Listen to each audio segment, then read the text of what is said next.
So let's get started. It's my great pleasure to introduce the two state lawmakers who've joined us here today. In fact, they've joined us at events in Waco before. We thank them for coming back a second time. On my left is Doc Anderson.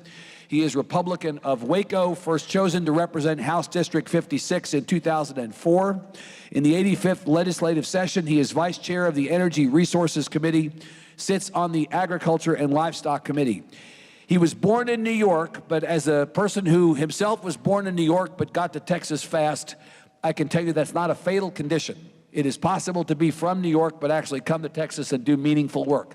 I hope I prove that. I know Representative Anderson does. He was born in New York, but he was raised in West Texas.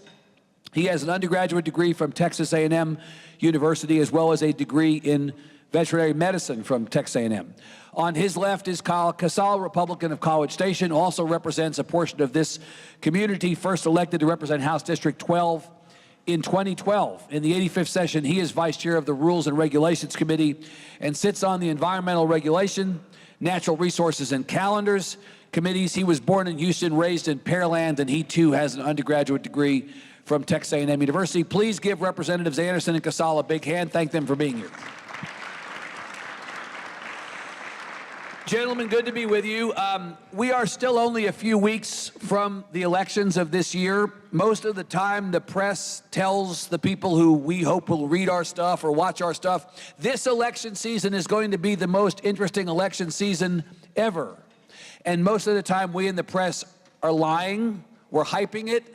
We know that it's not going to be interesting. This is Texas. We don't have particularly interesting elections until this year, when it actually turned out that the elections were more interesting than they normally are. Representative Kacal, you and Representative Anderson did not have a problem on Election Day. You each beat your Democratic opponents by about 2-1. You were luckier than a lot of other members of your party who either had much closer races than they normally do, maybe didn't expect it, or maybe they got beat and they didn't expect it. What's the message that you take away from these elections, Representative Kacal first and then Representative Anderson? What is the message the voters delivered, and what is the message that your party specifically should take away from these elections? You hit the nail on the head. It was interesting, but it seems to be the same conversation I've had. You know, everybody's looking at a shift, talking Democrat, Republican, but it's the same shift that I've been witnessing in House District 12. It's the urbanization. You know, when I represent a rural district, it's about rural versus urban. And the urban seats were the ones where the margins were narrowed. This is a fast-growing state. Right. And you can see the demographics, whether that was Trump, whether that was O'Rourke, whoever you want. The people in those urban areas have a change and a shift. And it was, I don't think some of our colleagues in those urban areas saw it. Right. Rural Texas, we're very fortunate. We represent our people in our district. We're out amongst them. I know my superintendents, my county judges, and you get to see the people at the grocery store. I was gonna say, that was one of the most interesting things that's happened to me over the last 3 weeks.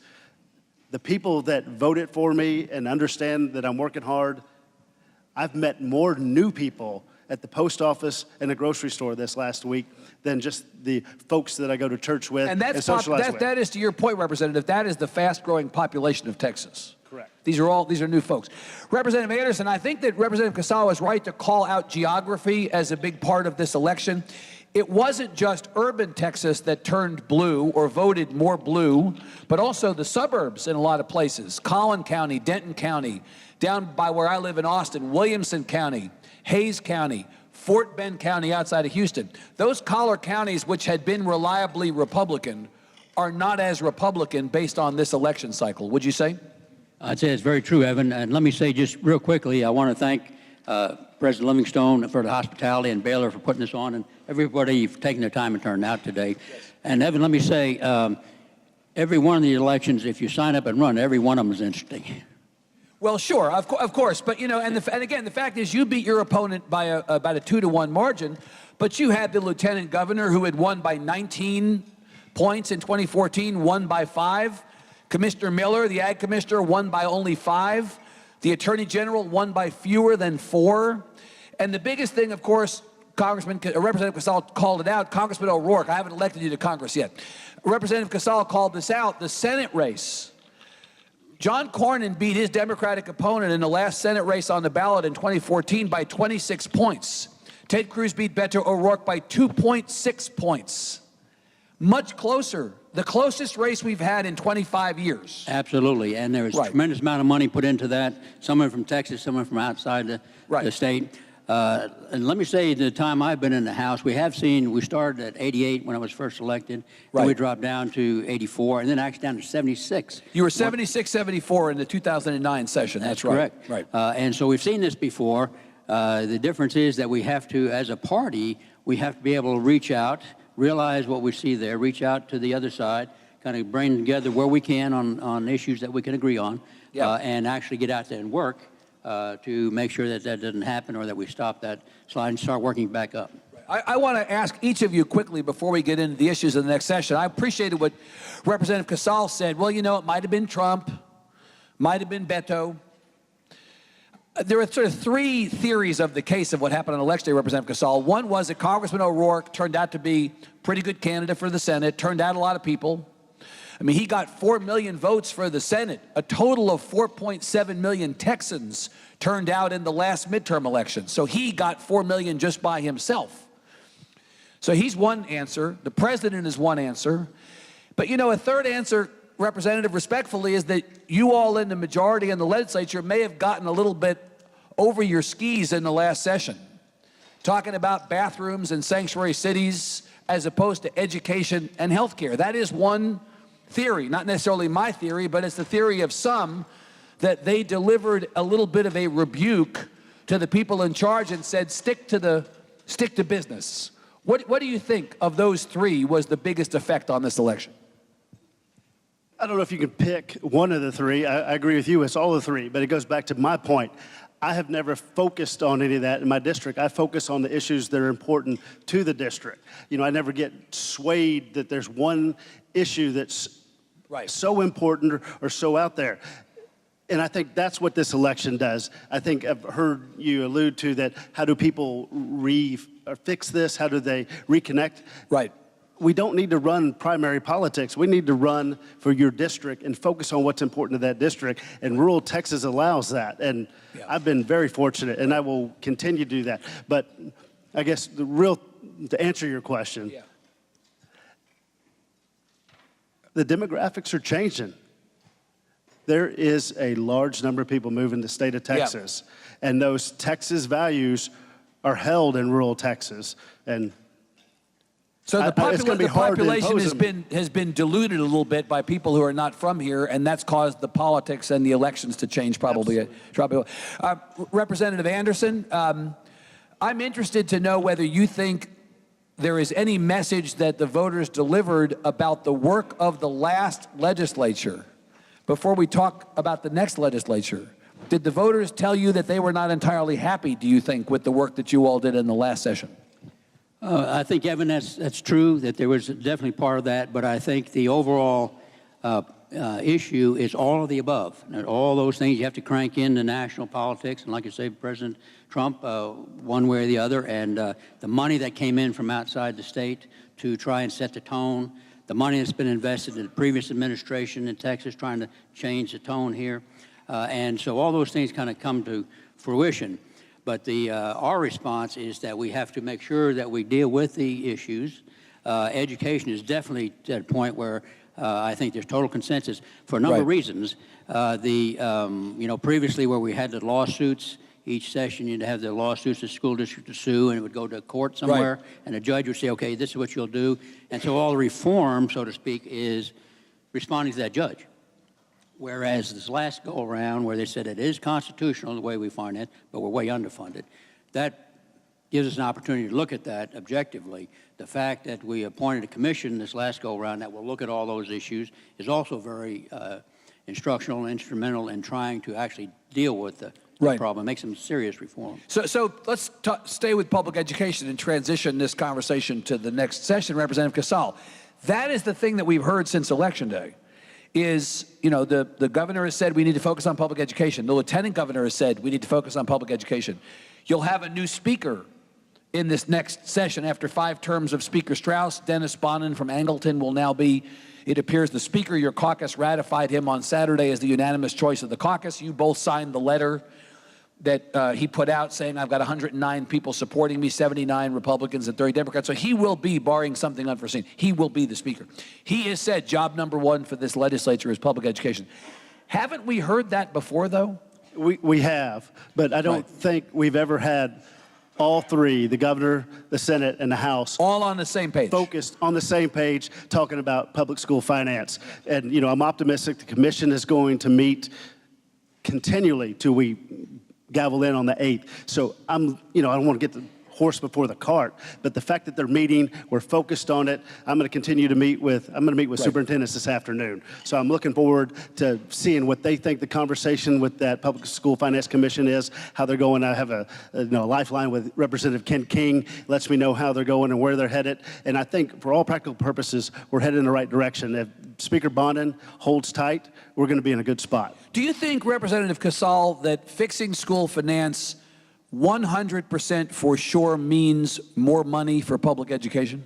I don't know if it necessarily means more money, but I think it is the solution to 80% of our problems we face in this state. Not having enough money on public. We've got to educate our kids, whether you understand what job or what part of the workforce you're going to be involved in. If you're going to university, workforce training, you can't make valid and good decisions unless you're educated and know how to read. I mean, that gets into healthcare. I mean, how many kids don't know how to read the nutritional facts on the food they're consuming, whether they're getting enough nutrition to begin with, let alone how do they have the education, know how to take care of themselves? It all begins with that education. And once we deplete them of that, we're not doing them a service. So education solves a number of problems. Can you I guess what I'm saying is, can you educate kids in the way? I think everybody in this room would agree with you that education is the through line on everything. Absolutely. And, you know, even if you only care about the economy, if you're in the business community, you cannot create the workforce to meet the challenges of our booming economy without educating every single kid in Texas to become that workforce, right? Absolutely. Can you get there without spending more money? That's the question. Not at the current rate of this growth in our population. Yeah. We've got to keep up with it. I mean, this is the fastest growing state. College Station, the town that I left this morning, is the 6th fastest growing city in the country. I mean, it's incredible. Yeah. We're doing things right, but we need to have that workforce and that education system in place to continue this Texas miracle in our incredible economy. We're the 10th largest economy. Right. I think somebody asked this the other day, what are you worried about? I'm worried if we can sustain it. We have to. Right. We owe it to the state and we owe it to the nation. Right. Texas is the key. We're the 10th largest economy in the world, Representative Anderson, but we have the 43rd ranked education system. Texas likes to be first and best at everything. We talk about Texas exceptionalism all the time. There's nothing exceptional about being 43rd out of 50 in educational attainment. So if this is so important, why are we where we are, and can we do better without spending more money? Well, I think we definitely do better, and I think we will have to spend some more money, at least in the state's share. But let me say that the stars are finally aligned for a number of reasons that we mentioned before, that we can actually look at this, where all leadership is looking at this, and where we can make some serious reform in education. As Kyle was alluding to, there less than 50% of third graders read at grade level, and that will just potentiate all the way through their career if we don't change that. The difficulties are such a convoluted issue to try and deal with education. And what is improvement? I mean, definitely more money. We can put in another $3 billion or $4 billion. Some folks will say, well, it needed to be $5 billion or $10 billion. We have to have the STAR test, as much as people hate that, so that we can see it. We can get a barometer on how we're doing with the money we spend. It's taxpayers' dollars. We have to make sure we use those efficiently.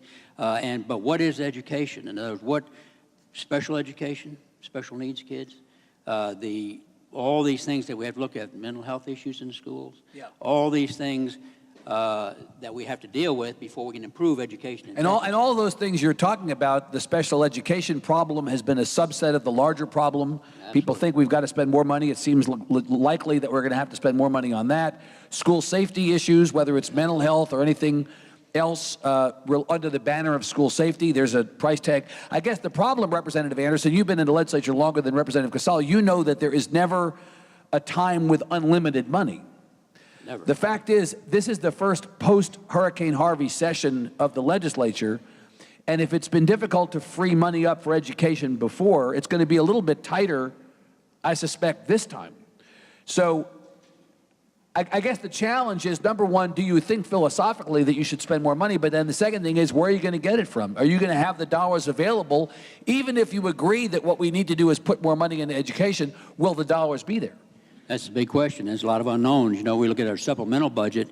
They're projecting about $3 billion just supplement, and there's a lot of unknowns there. If you get away with only $3 million in that supplemental budget, I'd go to Vegas. Are you kidding me? $3 billion. No, Yeah. but I think, you've kicked so many cans down the road from the last session, you have enough for a 12-pack. Yes, I've heard that. This feels like it's going to be the biggest supplemental budget that you guys ever have to pass, and that's before you even get into the work of the next session. It's very worrisome, very large number of unknowns there. Right. Particularly Medicaid. Medicaid alone is be $3 billion. Right, alone. Projected, alone. Right. And so we have to try to deal with these issues. We have to try and see if we can bring all that together and in a common sense way to move forward, and where we can put those dollars. If we put more money in education, where is it going to go? How is it going to be most effective? Right. As you know, Representative Kacal, the conversation at the Capitol at the moment is not only about how much you're spending, but the state's share of the overall public education spend. It used to be significantly higher. It's now lower.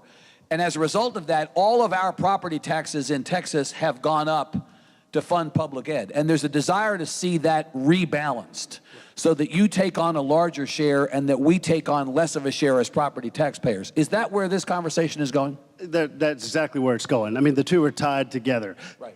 People need true property tax relief, but we've got to fund our schools. I think the numbers are we're at 50%, we're down in the 30s now, and then the county's got to make it up. And you're alluding to the caps, and we were at 6, 4, now we have 2% on the governor's plate. What do? When that bill failed last session, we had a deal on the House side to exempt rural counties because Bexar, Travis, Harris, Dallas, you get the big ones, they operate completely different than Falls and Limestone that are just south of us. Well, in fact, so if I had the mayor of Austin here alongside the mayor of Waco, the mayor of Austin and the mayor of Waco would both not like to have their hands tied by the legislature and their ability to raise revenue locally to fund basic services, but it would be more harmful to the smaller communities to have their hands tied than it would be to the larger ones. That's what you're saying. Absolutely. Right. So people understand what's in play here.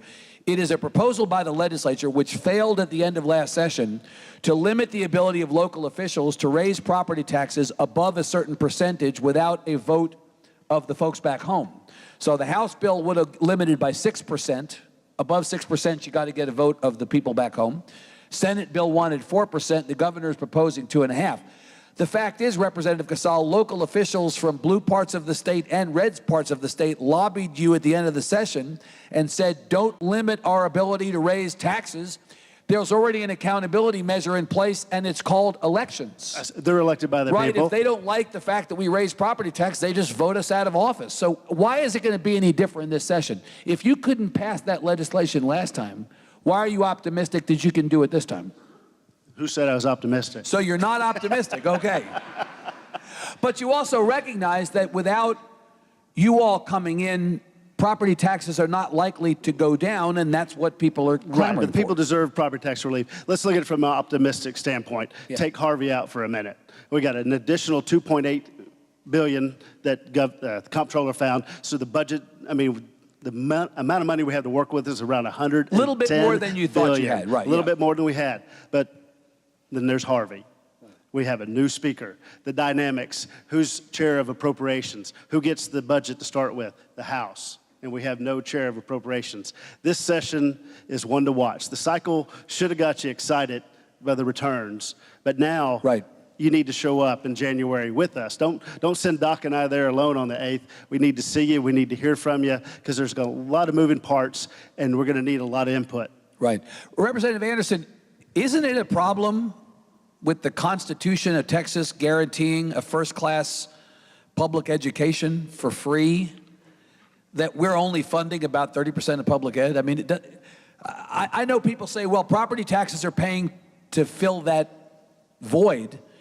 It's all tax dollars, whether it's the state paying it or we pay it at the local level. But shouldn't you all be doing more to fund public ed and taking some of that off of our backs? Absolutely. So why in my aren't you? opinion. Well, there's a number of reasons for that, and it wasn't actually a vote that, okay, we're going to go to 37%. But over the years, particularly with the funding formulas, it's about 2 or 2.5% a year that kind of diminishes, and first thing you know, you end up in this scenario. Right. But probably the biggest, without a doubt, the biggest complaint I get from constituents is taxes, ad valorem taxes, both the residential and commercial. Right. And what really worries me, Evan, is for the first time we've had several folks that say, hey, I have to downside, and I'm in my 30s or 40s, and so middle-income people have to downsize because of taxes. Because property tax is so high. Absolutely. It's always Right. been a problem for the seniors. You know, we worry about that being chased out of their homes. It's always been a problem for youngsters coming into the buying a home and realizing that, hey, this tax bite is just too big. But for the first time, we're seeing folks that say, hey, you know, we just downsized to save taxes. Right. So all that being said, we definitely have to get a larger share, in my opinion, of what the state puts into education. And you would both like to see the state take on more of a responsibility so school taxes at the local level could go down. Correct. Both think that. It sounds to me like you are not for a property tax bill similar to what we saw at the end of last session. Not for my district by any means. No. You know, I'm Yeah. 5 county judges that are on my doorstep every day. Do not do it. Are you for or against some kind of cap? Above a certain percentage, you go to the voters. I definitely would be in support of a cap. I was hoping last go around where it was 6 and 4, as you have said. I was thinking, well, we'll come out of here with 5, but that all fell apart. But the thing to keep in mind is that it's not a ban, as your suggestion. It's not a ban for raising taxes. If you get to the point where the local entities need to have more money, they can go to the people, Right. plead their case, Right. and then. But you don't buy the argument that if local elected officials get out of hand, they can just be voted out of office. That's not sufficient accountability from your perspective? I think it has to be just the way the legislative process works. I think it is when folks are talking to you and they're coming down and visiting with their representative that we have to be responsive. We can't say, well, wait till the next election. Yeah. You Well, know, and then the flip of that, Representative Kacal, is all they're asking you to do is go to the voters. Why do you hate democracy? Why do you hate America? Isn't there something fundamentally American about going to the voters if you want to do something? What's wrong with that?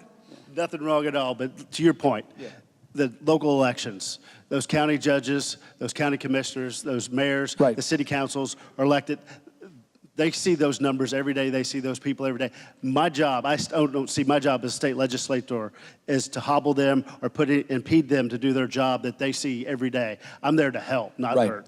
Representative Kacal, property taxes in Texas are high for a lot of reasons. Public education spending at the state level being lower than where it might be is one of them. But another reason is that we still have the most uninsured Texans or uninsured residents of our state of any of the 50 states. Even though the number of people in Texas without insurance is lower than it was 7 or 8 years ago, it is still first among the 50 states. And last week we saw a report that said after 10 years of the number of uninsured children in this country consistently declining, now the number of uninsured children has started to creep back up.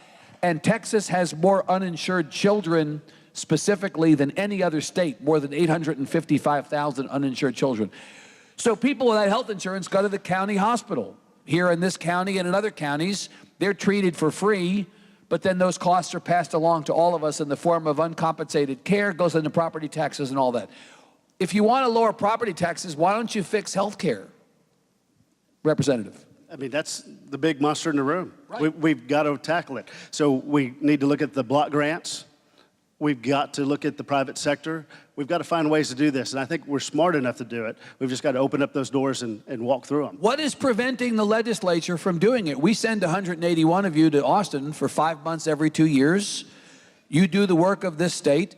If you don't solve a problem like education or health care, shouldn't we be asking you, why didn't you solve it? And so I'm asking you, why didn't you? You've known the health care problem has been this bad for some time. It's only gotten worse, not better, every session. Why haven't you fixed it? What's the obstacle? Well, we have to deal with this beast called the federal government as well. So the federal government is the obstacle to your fixing health care at the state level? It's just you know, it's a relationship that is very interesting. We turned down the, what, lack of a better word, Obamacare. And, you know, we got to fight for this 1115 waiver, and we want block grants. We've been adamant from the state of Texas, and we're not getting anywhere.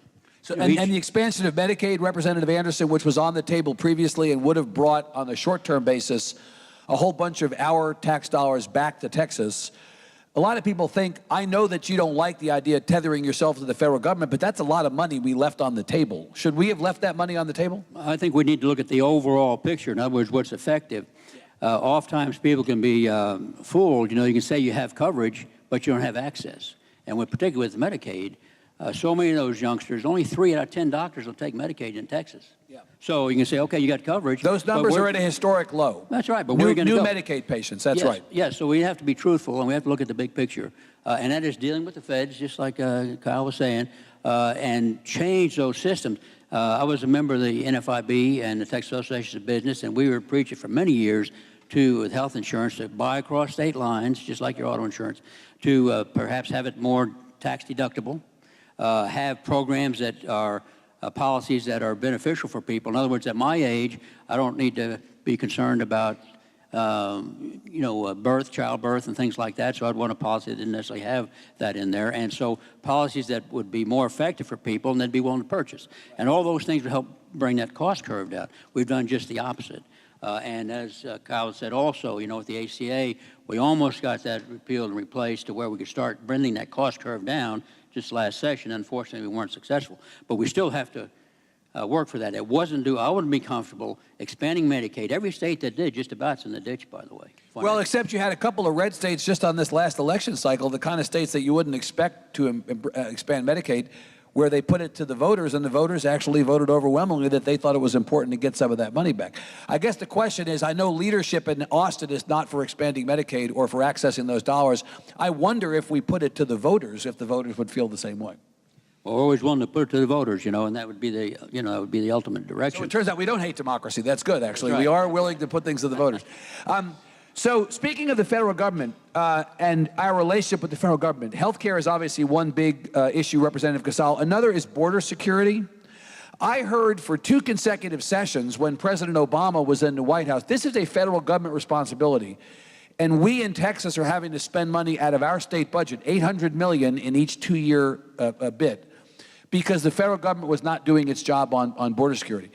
We're going into another session. We now have a conservative administration and not the Obama administration in the White House. Can we finally hand that bit back to those guys and stop spending $800 million on border security? That's what you guys said you wanted to do. That's right? what we wanted to do, and we're counting on it, but I'm not that optimistic. Do you think that the money we've spent in these last 2 budgets on border security has produced results? Can you point to metrics that show that that money has been well spent? I don't think I can point to exact metrics, but I wouldn't want to see what this state looked like without that money spent. Without that spent. And you don't think we can just say, I mean, I seem to remember a member of the legislature sending a bill to the federal government asking to be paid back Correct. for the money we spent. You know which member of the legislature that was? It was Dennis Bonnen, the incoming Speaker of the Texas House. Maybe now that he's Speaker, he has a little bit more power to get that bill paid and get that money back. Yeah, they'll probably just have a different first name on the bottom side. Yeah, that's probably right. What about that? Yeah. We actually supported Dennis in that regard. I mean, he was the point man on that, but we definitely have to get that $800 million times 2 back. But the thing is, we can't put the cart before the horse. That is, if we can say, okay, we're just not going to spend that, and then you start to run into all the problems with the borders, and it's not just folks coming across illegals. You worry about the drugs, the opiate that we're dealing with. As chair of the Rural Caucus, we have serious problem. People are dying from that every day. And it destroying families. I mean, destroying the health of people, not just those that perished, but it destroys the families, breaks the family up, and causes all that tumult. That's a big problem in the illegal drug trafficking. So you believe, Representative Anderson, that when we go into this next budget, again, it's going to be a tighter budget cycle probably than some, we can pretty much count on there being some spend and possibly as much of a spend on border security next time as there was the last 2? Unless we see the federal government step up. Step up. So this is the conundrum, Representative Kacal. You have been in the legislature less time, but you do understand because you've been there long enough. You cannot add through, there's no addition through addition in a Texas budget. We don't like new revenue. We don't like taxes. We don't like fees. We don't like finding new money, except when the economy grows and new money naturally pours into the budget. The only way we spend money in Texas is addition through subtraction. We only spend new money by stopping our spending on other things. So if we need new money for education, for instance, what are we going to stop spending money on? What's on your hit list out of the last budget? I'm not going to name a hit list, but to your point, I've been more encouraged and optimistic of listening to some of my colleagues across the board talking about looking at new revenue streams. So you think there actually may be new revenue? And I've heard economic stabilization fund come out of some members of the Senate and the House that I have never heard it come out of. Right. So this is the state savings account. We'll have $11.9 billion in the so-called rainy day fund by the beginning of the session. But those dollars, at least by tradition, are only for one-time expenditures, and we need a 2/3 vote of both the House and the Senate to access those dollars. Those are a lot of hurdles to clear, right? A lot of hurdles, but there's also Harvey, public education, and health care, three things that are on the minds of everybody after this election cycle. So you'd be open to tapping the rainy day fund for some of this stuff? I'm open to listening to the arguments and seeing what we have, and if we have an opportunity for any other new economic revenue streams. Right. What do you think about that? I think there's definitely consensus to tap the rainy day fund. It's interesting. There's also a new source of revenue because the federal Supreme Court ruled that we can take sales tax on the internet. So that'll be probably, I've heard figures around 800 million. So that's a new revenue source. We have to definitely keep track on what's going on overall, but I think with that, their severance tax has fallen off a little bit here from oil and gas. Price per barrel of oil went up. It's gone down a little bit again, but we think that that's... Yeah, $1.88 looks good at the pump, but it's not good for the state. Not, it's like we love it, but it's not good for the economy ultimately. But there will be some dollars from that. We anticipate this next go round additional. But like Kyle said, we had Harvey and we have Medicaid, which is a big hit on that. But the other thing that we need to address, and it's been a long time coming in, is that federal savings account, the state savings account, sitting there, rainy day fund, and that money is not invested. There needs to be... Right. Well, the comptroller has actually proposed... This is not a proposal that's been met with a lot of enthusiasm, but the idea is we would get a better return on some of that if we invested it. Yes. They've just recently, I think, said that they'll have a rate of how much can be put in there, so it's not just piling up money in there, that there'd be $7.9 billion, I believe is what they said. Is the floor. Right. Floor. And that money that stays in there, part of that can be invested in conservative investment, so that you get some income from that, which would help down the road, too. Let me ask the two of you as members who represent largely rural districts. You mentioned you're chair of the Rural Caucus, and I know Representative Kacal, we just had you at an event we did at College Station talking about rural Texas. I'm fascinated by this idea that, as you said at the beginning, politically it's less Democrat and Republican than it is urban-rural. The population of Texas is fast growing, but it's also rapidly urbanizing. We now have 6 of the 20 largest cities in the country in Texas, more than any other state. Last year, 75% of the population of Texas was east of Interstate Highway 35. This year, it's 77%. That is not a trend that's likely to go back. Rural counties, rural communities are declining in population, but at the same time, there are still millions and millions of people living in rural Texas. Texas will always be rural. Rural will always be Texas. And if you wonder about the power of rural Texas, in these last elections, rural Texas elected statewide elected officials. If it had only been for the big cities, Beto O'Rourke would have won, Mike Collier would be lieutenant governor. I'm not sure that Lupe would have won under any circumstances, but basically rural Texas did really show its political power as it always does. Thank God for small mercies. Well, how do we ensure that rural Texas, out of the next legislature, gets what it needs?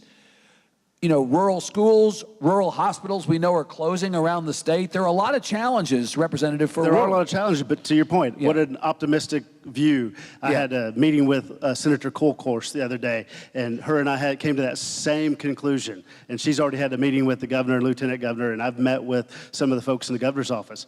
This should be a rural session, and we have not had one in 20 years. Right. So the focus is there. They know where the votes came from. So if you're looking at it from the governor and lieutenant governor's perspective, yes, rural Texas should have a higher What would be, Representative Kacal and then Representative Anderson, what would be the priorities for rural communities? If you could invest money in rural Texas, where would it be best spent?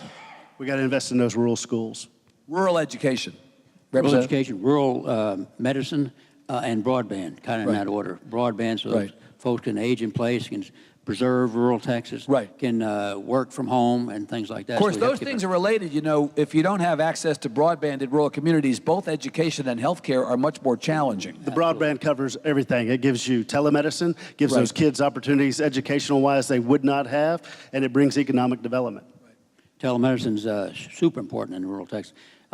Midland's doing a great job, those communities around there with telemedicine, and they're kind of leading the way, and so we're looking forward to that. And Evan, like you mentioned before, you know, Texas, 28.4 million people now, and they're talking about that doubling next 25, 30 They're years. talking about 55 million Texans by 2050, doubling the population. Where are we going to put all these people? And they'll be right along this I-35 corridor. Right.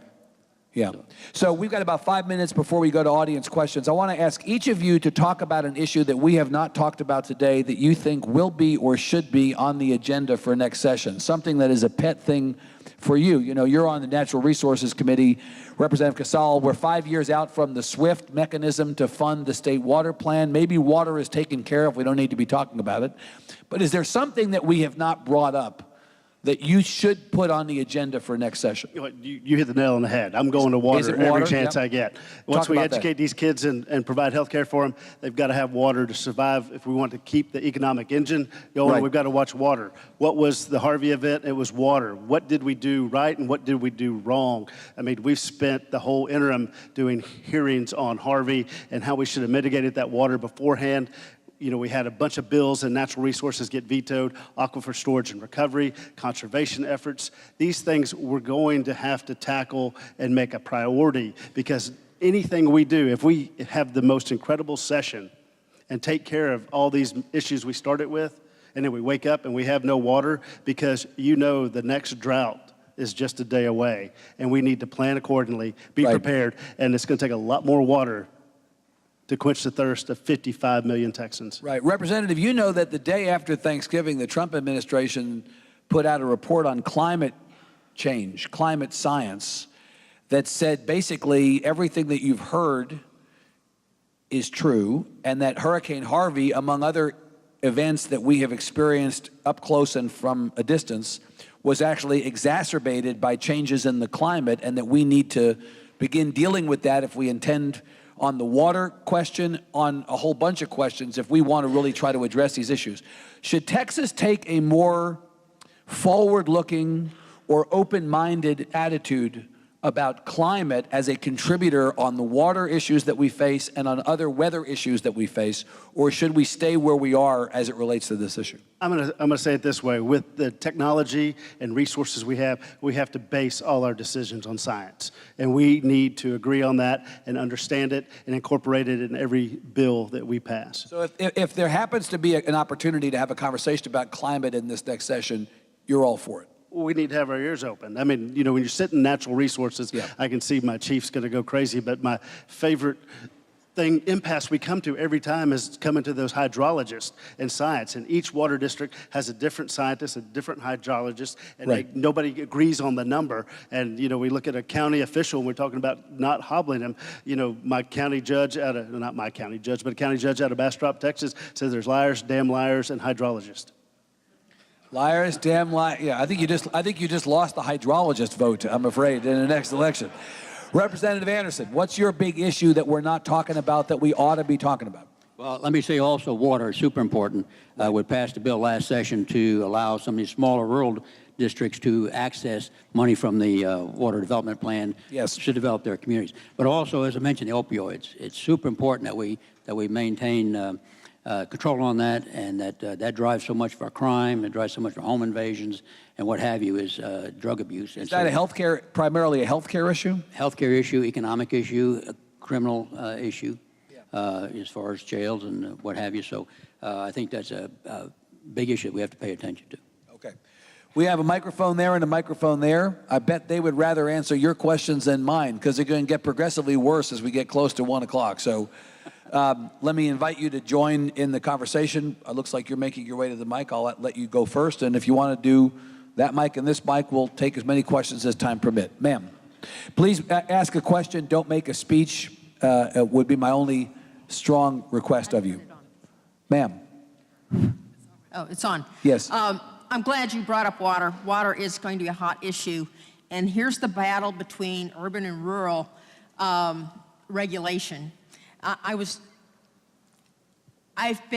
on cross-country water supply. Yes. But what we have been seeing is the bullying of Public Utility Commission, PUC, in larger utilities, cities like Waco, really, how do I say, trying to cannibalize the rural water resources. Right.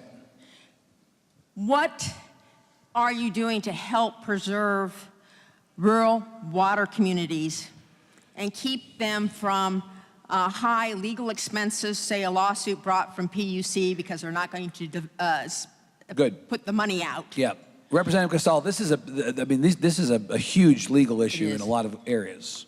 Who has the access to water, who has the rights to water, and who can defend that right best? And it's the legal fees in particular that can absolutely destroy a water system. Representative, what can you do about that?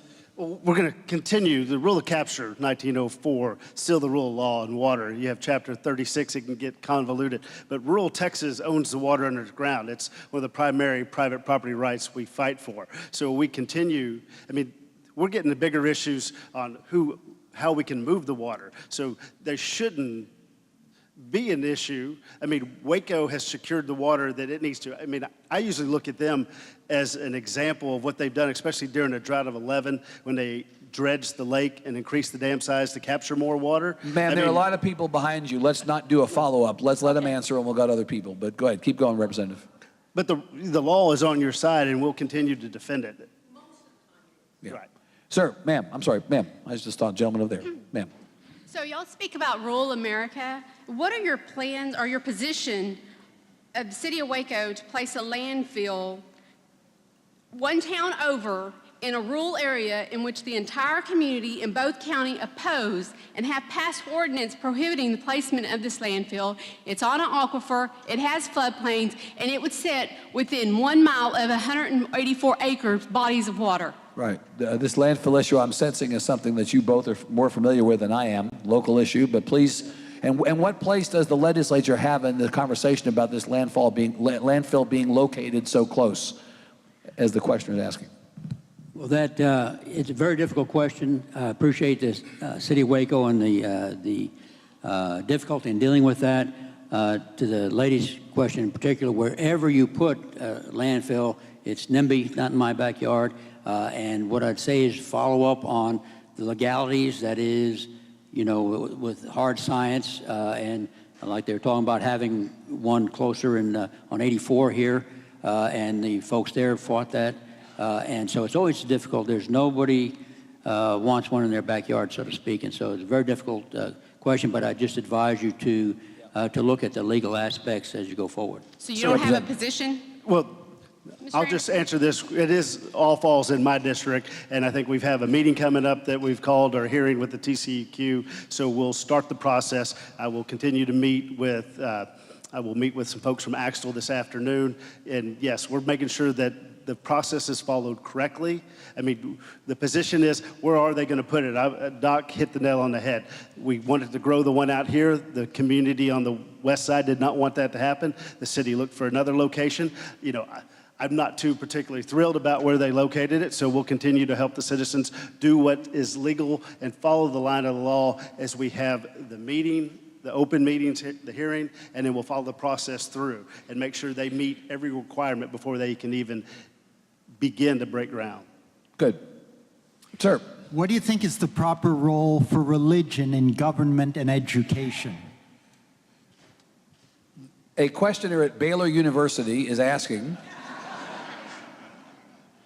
what is the proper role for religion in education and government, Representative Anderson? This falls very much on a personal basis. Let me say that individual decision, but if we don't keep the good Lord in our heart, that we're lost before we even start. And I think on the state level and the government level, we open with a prayer every day. We have "In God We Trust" right at the top of the podium there. We need to make sure that we stay engaged and as I say, on a personal basis, make that part of every decision that we make. Representative, you know, not everybody prays to the same God. Not everybody is a person of faith. There are some people who go to church or go to services within their chosen faith every week, some weeks, no weeks. How do you allow for this conversation in government and in politics in a way that is both legal and also respectful of those who may make a different choice? Well, that's one of those tough situations we've dealt with from the beginning of the time with the separation of church and state. To Doc's point, we've had every major denomination pray before each day of session. I think we met a vegan one day. And I'm amazed at how many people stick I around. have been a vegan, Representative. I'm gonna let that one pass. Go ahead. We come in peace. It's interesting to see which representatives stay for different denominations and who leave and who recommends and, you know, how far you want to push the envelope on religion. Right. But, I mean, our job is simple. We need to pass a budget. Yeah. The questioner threw what might be described as an unlit stick of dynamite. Let me light it.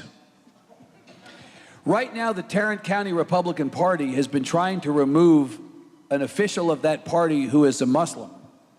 And there's been a big fight over religious liberty, both in the Republican Party and in Tarrant County over that. Do you believe, Representative Kacal, Representative Anderson, in religious liberty to the extent that the party and that politics generally should not exclude anybody despite that individual's religious beliefs?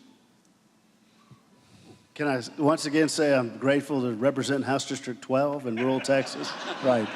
This is not a game show in which you can say pass during the speed round, Representative. Howie, no deal. Do you believe in religious liberty and that that a person's faith should not in any way bear upon their ability to serve within government or politics? Absolutely. Representative Anderson. Absolutely. Okay. Sir. I'd like to know what y'all plan to do this legislative session to promote liberty in the state of Texas. I'm speaking specifically on Texans' right to carry an inanimate object to protect him or herself, constitutional carry, and also about a person's right to grow a plant, decriminalize marijuana so that we're not wasting law enforcement resources on busting down doors at 4 in the morning because somebody might have a couple of marijuana plants in their house. Great. These are two really important questions. They're both likely to be issues in this session. Are there likely to be any bills related to constitutional carry that will get enough votes to pass? This issue has come up in previous sessions. There's a school of thought with regard to constitutional carry that the Second Amendment is my license. We don't need to be licensed. We ought to limit the ability of the government to preclude access to and use of and possession of handguns. But constitutional carry has not gotten to 76, even in the most conservative legislature in history, in the House, or enough in the Senate. So does that come back in this session? I think it definitely will. Do you support constitutional carry? I'll have to listen to the discussion and see They've been discussing it for several sessions, Doc. Do you support it or don't you? Well, it depends on what they come up with this go-around. Yeah. But I think in general, I'm a strong supporter of the Second Amendment. Right. And so we'll have to see But how not they shape prepared to say whether you support or oppose constitutional carry as far as it goes. Well, the constitutional carry would be fine, but I kind of like to have some, not licensing per se, but at least some study there so we know who is who and who's carrying, who's not. Constitutional carry, yes or no? You're a Second Amendment supporter. Absolutely. But I got to stand behind my first responders. And they're telling you constitutional carry would be a public safety issue. Correct. Right. A bunch of red states, when they were not busy passing Medicaid expansion on this ballot in November, passed some loosening of laws related to access to marijuana, whether it was medicinal, recreational, what have you. Is this finally a moment to have a different conversation about marijuana in Texas as other red states have had, Representative Kacal? You know, I don't think so this session. I don't think it's going to happen. You know, on the other side of that is a discussion on whether we can grow hemp agriculturally. And I understand those two are tied together. So if we allow to grow hemp from an agricultural product for fiber, then we can't have the recreational side or the medicinal. Doc, what do you say? It always perplexes me how we ostracize tobacco smokers. They have to go outside. They have to be 100 foot away. You have to be on this no secondhand smoke in a room. So you can't smoke that leaf, but it would be okay to smoke this leaf. inhale all those carcinogens, inhale all that heat, have all those problems with pulmonary disease down the road, not to mention the intoxication. So I would, we need to have the discussion. When will you be introducing the Let People Smoke Indoors Act of 2019, Representative? No, I think we'd be going the other way. You think so? Okay. Yeah. Yeah, so even though you guys need to fund school finance, it may benefit you to have legal marijuana if you're trying to pass the budget you need to pass this time, actually. I don't know. We want to make sure we keep those kids in school and they can learn. Okay, ma'am. Thank you. Mr. Smith, you highlighted most definitely the problem with education and the lack of any kind of activity by the legislature in the last 13 years, both of your lengths of term in office, gentlemen. What are we going to do for the teachers who are paying exorbitant amounts for health insurance? What are we going to do for the children who are being so very shortchanged in their education? They're the future of our state of Texas, and if we do not educate our children, we do not continue as a leading economy. What are you going to do specifically? What bills are you presenting in this legislature to make a difference? For a change? Are either of you introducing bills related to education reform, education finance, anything like that? I don't have anything filed at the point, but the key to your question is for the first time, the governor, the Senate, and the House are focused on the same pathway to public education. I don't have your confidence on that. I realize that, but from where we're sitting, it's a lot more optimistic. Last year, we were trying to redo public education in the House. They wanted vouchers on the other side, and I mean, there was just, everybody had their own agenda, whether it was pre-K, vouchers, or public school finance. Right now, we're focused on public school finance and teacher pay, and that gives us a better opportunity than we've ever had. How do As you my affect, representative, what is your focus? Representative, how do you affect teacher pay at the state level? There were a lot of discussions in the last session and the special session and after about we need, as part of what the legislature mandates, to see teachers' salaries go up. You all don't pay teacher salaries, school districts do. So if you pass some law requiring an increase in teacher pay, aren't you handing off an unfunded mandate to school districts? Right? Correct. So isn't that mostly political theater to have at the state level to say we're going to raise teacher salaries when you aren't the ones who raise them? Right. Right. So that's not going to happen. We're not going to see political theater this session as far as that goes. You always see political theater. Let me, you brought up vouchers and pre-K. Let me ask each of you.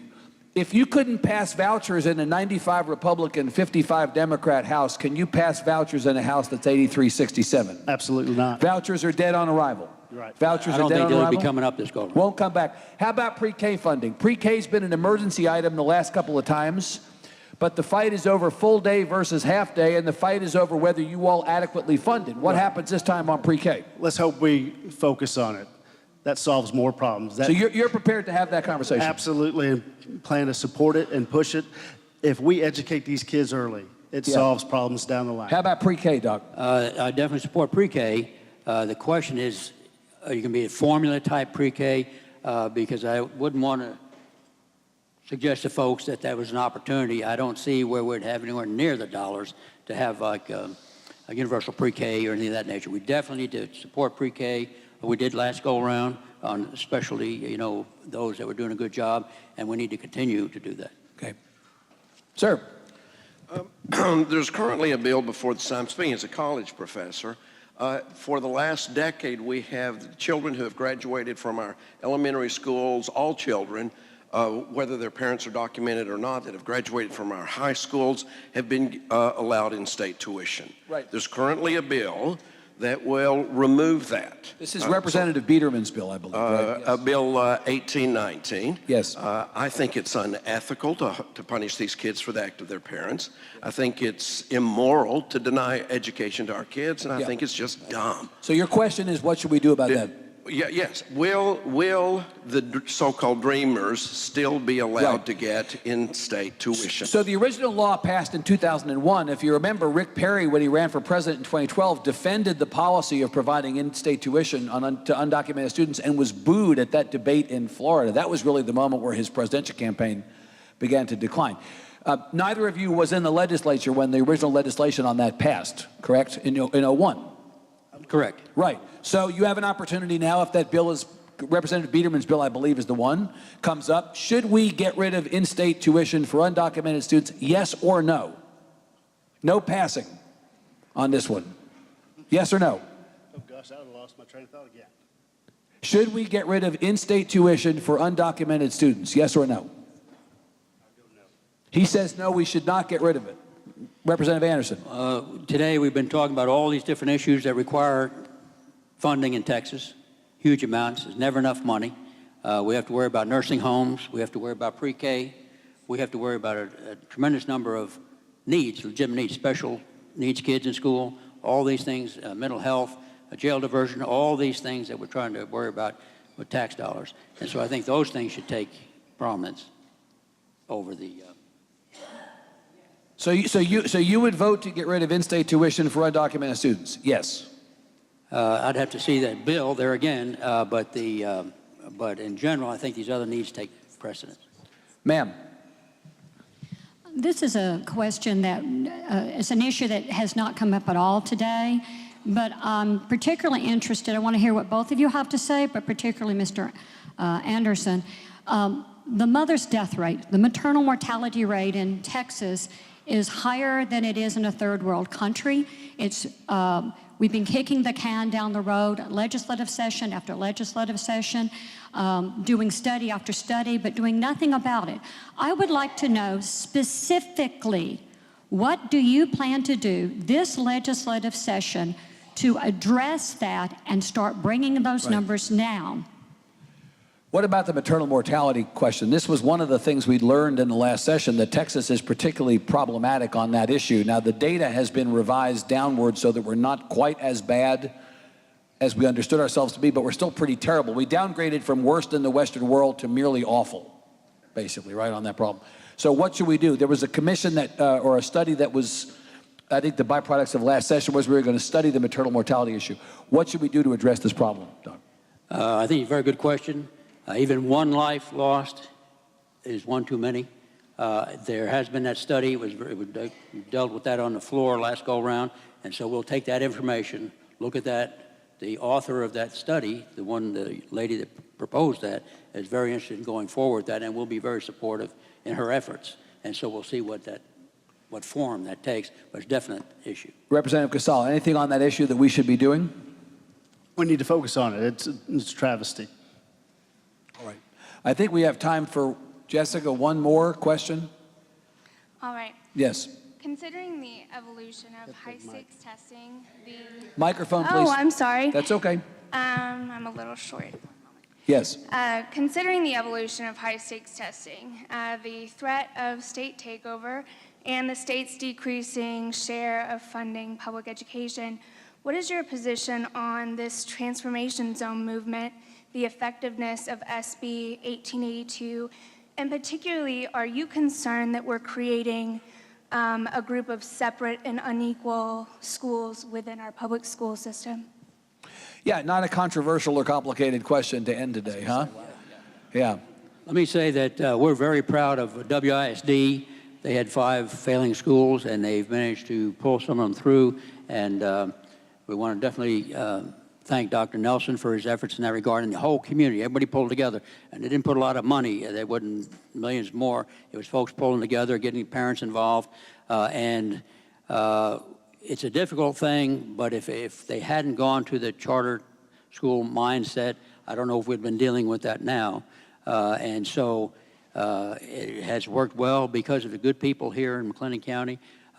We shouldn't sacrifice one single child to continue to just let that rock along and rock along. Right. And so it's a difficult scenario, but I think so far it's been a successful What about the idea that somehow the way we've got education configured, we're creating a system that works for some and provides opportunity for some, Representative Kacal, but not for all? That's a legitimate point. I'm sorry, I could not hear her question, but we've got to do a better job of educating the kids in the areas they live. And to that point we started off, there's no one size fits all. All right, we're at 1 o'clock. We need to, out of respect to Baylor and all of you, let you all go, end our event. Please thank Representatives Anderson and Kacal for being here. Thank you to our hosts. Thank you to our sponsors, and especially thanks to all of you for coming. Happy holidays. We'll see you again.